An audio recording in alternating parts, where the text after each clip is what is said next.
Essas melodias nos remetem a imagens do passado, envoltas nas brumas da nossa memória afetiva, principalmente se você tem 40 anos ou mais.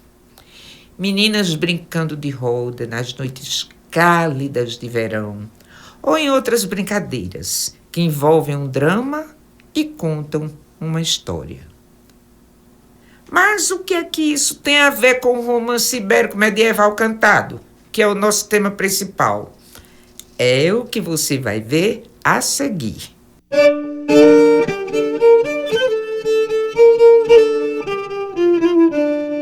Alô, você que me ouve.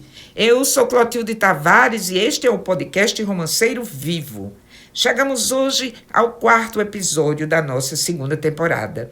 E eu fico feliz de você continuar comigo, se já está aqui desde o início. Se chegou agora, seja bem-vindo. O nosso tema de hoje fala das relações entre o romance e a brincadeira infantil dramatizada. No final, você vai conhecer o romance de La Condessa, cuja melodia, da forma que me lembro, é o tema musical que abre e fecha este podcast.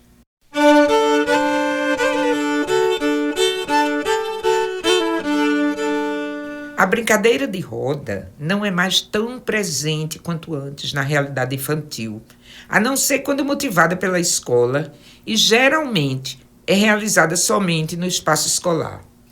Fora dali, as crianças e adolescentes, nas suas horas de lazer, embarcam com seus tablets e celulares na viagem virtual através dos aplicativos, dos jogos e das redes sociais.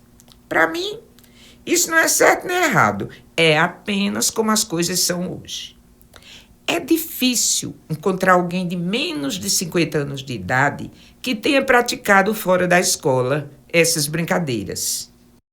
É uma coisa simples. Crianças dão-se as mãos e cantam em uníssono as cantigas. E algumas incluem coreografias próprias. O cântico coletivo em roda está presente praticamente em todas as culturas, de várias formas, e representa um momento de união e pertencimento da comunidade. Todos os participantes se veem, se olham, se movimentam e cantam juntos. Mesmo para os adultos que nunca tiveram essa experiência, quando a praticam, demonstram muito prazer nessas ocasiões. Nos últimos anos, têm surgido muitos cursos e encontros de danças circulares para adultos. Elas são utilizadas geralmente em espaços terapêuticos, pois seus efeitos são benéficos para todos. Diversão, descontração, melhora da coordenação motora, bem-estar físico, melhoria da atenção e da concentração e momentos únicos de integração grupal. Reúnem numa só atividade o canto, a música e a dança. Além disso, recordam a infância ou fazem as pessoas experimentarem pela primeira vez a sensação de participar dessa experiência única.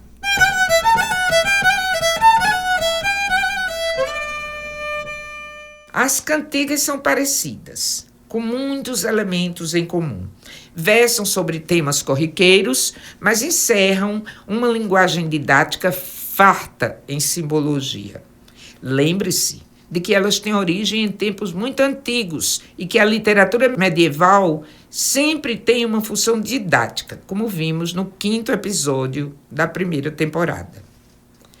Na brincadeira de roda, há algumas características em comum com o romance. Do mesmo jeito que o romance, a cantiga de roda tem muitas versões, fazendo crer uma disseminação muito grande, porque quanto mais disseminação, mais modificações. A letra é de fácil memorização. As rimas são comuns. A melodia é simples, ao lado de estribilhos e repetições. Como o romance, a autoria é coletiva e anônima, e a transmissão oral feita através das gerações.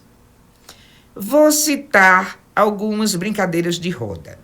As mais comuns e que todo mundo sabe são ciranda, cirandinha, atirei o pau no gato, a barca virou, fui na Espanha pegar meu chapéu e muitas outras. Um tema central dessas brincadeiras, e que tem aquele caráter didático de que já falei, é a ideia de que as meninas que ali brincavam seriam futuramente escolhidas como esposas de alguém. A brincadeira funcionaria como um ritual preparatório para o casamento, destino único e desejável para as mulheres na era medieval, na moderna e, infelizmente, ainda em boa parte do nosso contemporâneo. Essas brincadeiras, como você vai ver em alguns exemplos, propagam mitos e construções ideológicas. Mas, felizmente, nas últimas décadas, estamos nós mulheres encontrando e desfrutando de outros destinos, motivo pelo qual eu todo dia agradeço ao feminismo e rezo para minha santa Simone de Beauvoir. Mas voltemos à brincadeira como ritual educativo preparatório para o casamento. E para mais detalhes, veja o episódio passado, o número 3, onde conto o romance de Aninha e o Cego e explico as diversas formas de contrato matrimonial no medievo. Ciranda Cirandinha, por exemplo, tão inocente, aparentemente. Se a gente analisar a letra, como eu cantava na minha infância, tem uma conotação de falsos amores e enganos. Veja. Ciranda, cirandinha, vamos todos cirandar. Vamos dar a meia volta, cavaleiro, troque o par. Era assim que cantávamos. E não volta e meia vamos dar. Tem um cavaleiro envolvido na história e que troca o par. Quem sabe? Talvez para experimentar dama por dama e escolher a que melhor lhe convém. E continua. O anel que tu me deste era vidro e se quebrou. O amor que tu me tinhas era falso e se acabou. Qual a mensagem? Em primeiro lugar, a figura do anel, que tem claramente o simbolismo sexual em todos esses textos antigos. E, em seguida, o cuidado e a atenção que se deve ter, tanto com frágeis anéis, que com facilidade se rompem, como com falsos amores, que de falsos rapidamente se acabam. Lembre-se de Teresinha de Jesus, que deu uma queda e foi ao chão.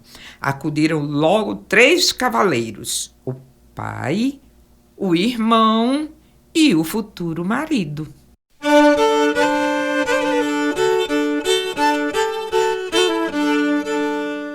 No caso da maioria das brincadeiras de tema casamenteiro, as donzelas ricas sempre desejam serem escolhidas por um príncipe ou um nobre, graças à sua beleza e sua boa educação.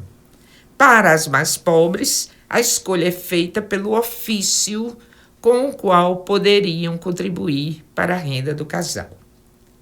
Na brincadeira tão conhecida, eu sou pobre, pobre, pobre, de marré, marré, marré, o pretendente deixa claro que quer uma das filhas. E a mãe responde, escolhei a qual quiseres, de marré, marré, marré.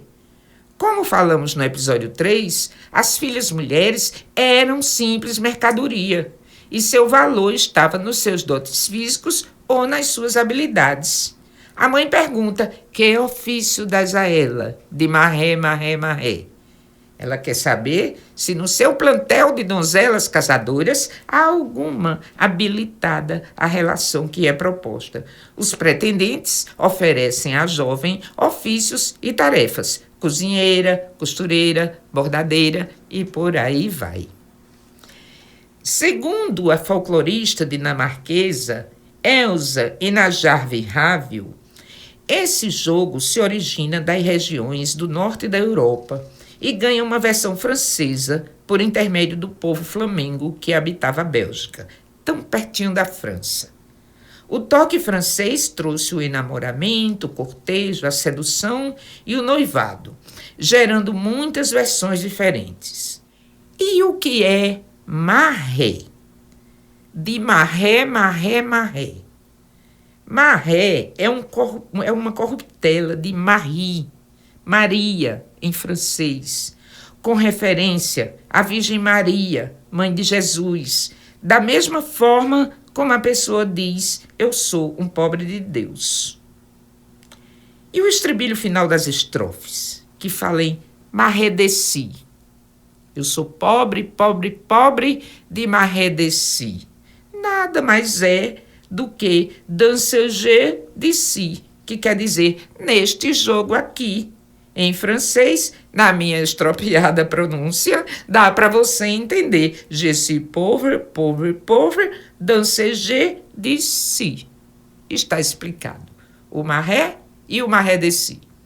A partir de variantes, como se viu, o nome de Maria ou Marie passou ao refrão deste jogo cantado com todos os seus diminutivos e outras sonoridades sem sentido.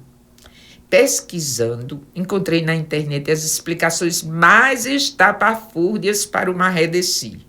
Mas essa que forneço, referendada pela palavra da folclorista dinamarquesa, me pareceu a mais sensata.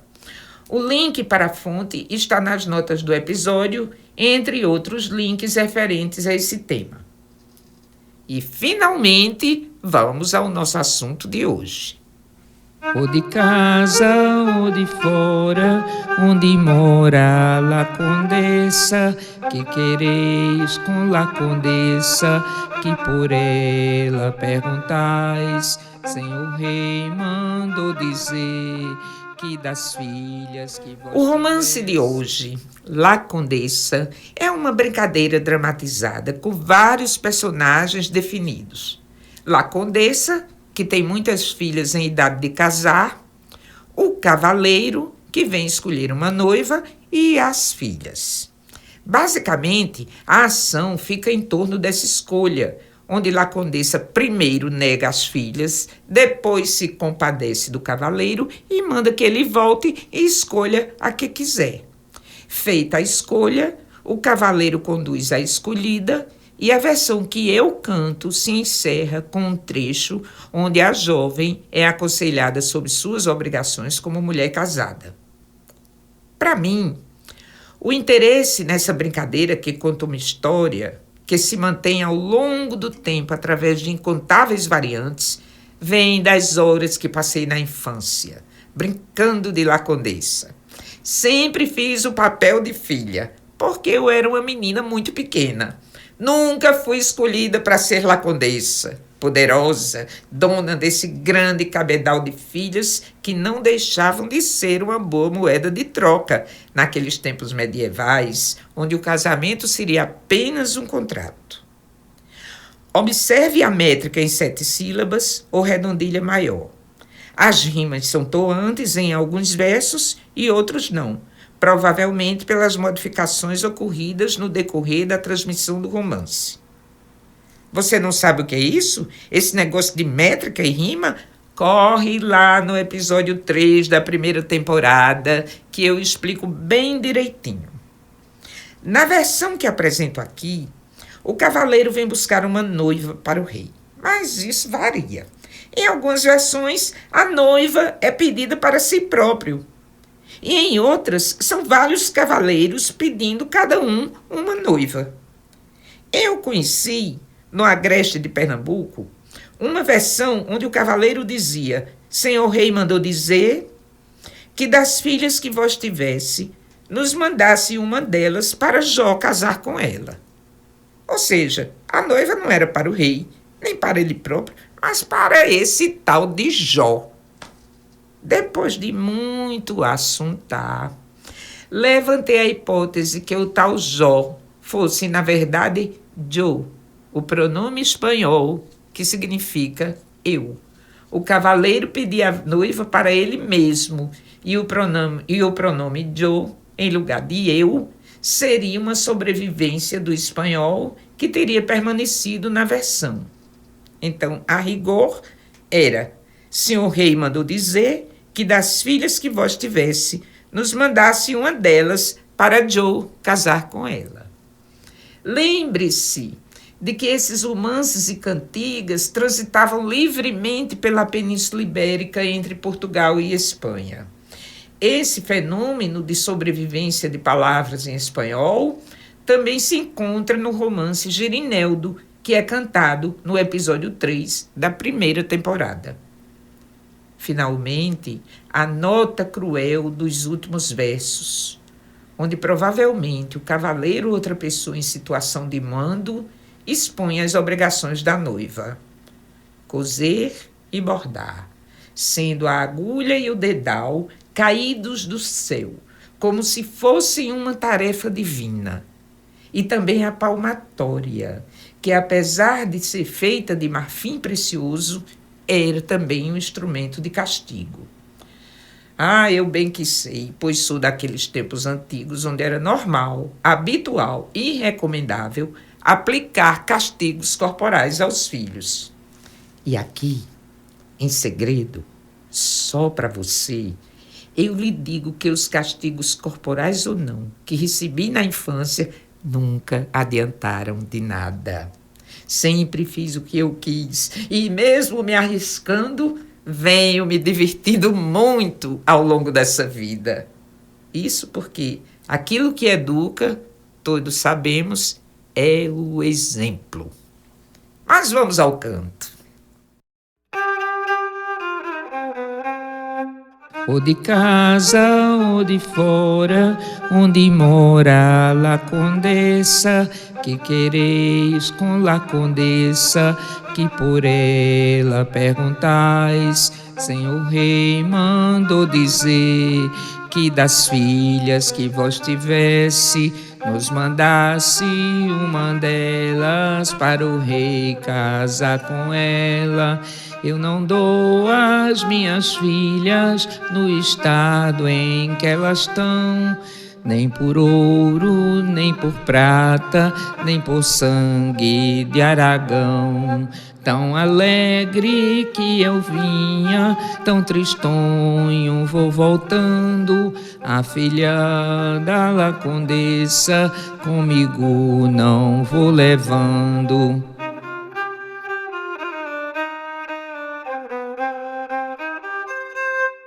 Voltai atrás, cavaleiro, para ser homem de bem. Escolhei naquele outeiro aquela que vos convém.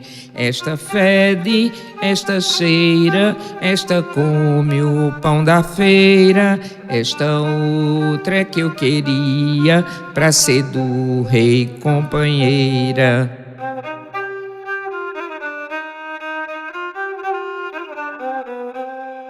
Senta aqui, linda menina, pra coser e pra bordar, que do céu há de cair uma agulha e um dedal, palmatória de marfim, que é pro rei te castigar.